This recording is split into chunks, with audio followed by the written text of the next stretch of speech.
Hey, newbie here with another cozy quick plays video. Today we'll be taking a look at Amber Isle. I was excited for this one, especially because it had an Animal Crossing vibe going on, and I love me some Animal Crossing. So I should probably get this out of the way. This is not Animal Crossing. It does share similar elements, but at its core, it has very little to do with Animal Crossing gameplay wise. That being said, I think it's vibing on the same plane. So, character creation. I spent a lot of time in this character creator, more than I'd like to admit. There is a surprising amount here. I think it's pretty cool how many options they have. I went for this bunny look that I thought was pretty cute. Amber Isle starts off with you literally crash landing into a shop with the mayor of the town you landed in ready to grump all over you. To be fair, we did land right in his building. The story's pretty simple. You take over the shop you landed in and help revive the community of Amber Isle. Speaking of, I settled on the name The Rug Pull for no particular reason. Okay, so gameplay revolves around the shop, so everything you do is mainly in favor of selling goods. You can gather, learn new recipes, and unlock new areas.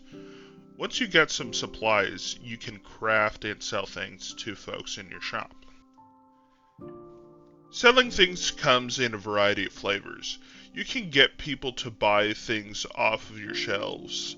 Folks can request items and even ask you to pick out items for them.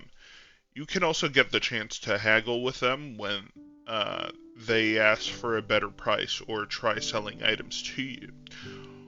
All of this gives you inspiration for unlocking craftables as well as amber, which is the currency of the game. The shop gives you a few options. You can edit the shop's layout, add items, and adjust prices of items. Take care of custom orders and, of course, craft. My only gripe is that there are very few ways to make the shop your own, at least early on.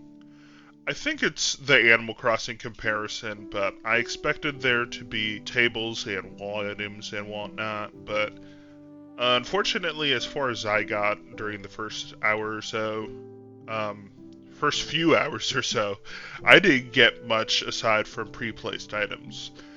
Not to say that there aren't options for decor, but it's a little more limiting. Now, I haven't gotten super far, so I hope later down the road that isn't the case, but what's here isn't bad. So, something I should mention, the ability to pick and choose what you sell in your shop is actually very fun and does allow for some neat decision making that I personally enjoyed. My shop was mostly artisan and carpenter focused, with a little of everything else for variety. Not sure if that's optimal, but I did whatever felt right. Meeting new characters is always a joy, and seeing the way they interact with you through shopping in your store is fun. They have preferences, and you can totally sell them something they hate, which is hilarious, by the way. So at this point, the game lets us start getting on our way to collecting 20k amber in order to impress the mayor, so better get to work. Maybe I'll just time-lapse this. Finishing up our amber collection, we get a visit from the mayor, who's actually feeling optimistic about our progress. A good ways into the game, we get access to decorating the meadows, which helps really brighten up an otherwise boring area. I thought it had looked pretty empty, but it makes sense now why it's like that. You actually get a decent amount of options too, including paths, which there are a variety of. I didn't mess with it too heavily just yet, but I definitely will be doing that. We also find out that there are gated off areas that were long since abandoned. Our journey's next goal is to help open up these areas, clean up and decorate them to convince people a piece of wood is worth at least 100 et. I mean, have them visit the aisle and come by the shop. So, I eventually unlocked the ability to edit my appearance, which let me fix some issues I had with my character, so I spent even more time with this character creator. I'm going to be honest. I like what I played, but this game has its issues. I played for a few in-game days, and it's fun, but it's gotten a little repetitive already, and I only got 4 hours in. If it sounds like I'm a little conflicted, admittedly I am. This is a cozy and cute game. I am enjoying what I played, but I think this game may not have much staying power in my mind.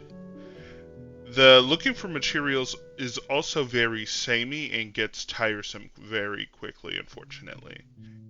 The game does start to open up, and I can certainly see that, but if you take your time in the opening hours of the game, you will notice how restricted the game feels. If it opened up earlier, I don't think I would feel this way. I am only now in progress of opening up a new area, and considering how little there is to do outdoors early on, it doesn't feel as great as it could. I think this game has a lot going for it, and I can see this game being very good with more updates. I am excited to see where it ends up. I will probably come back to this game just like the other games I have already talked about, like Cozy Caravan, which I need to make more time for. This is it from me for this game. Thank you all for watching, and see you on the next one.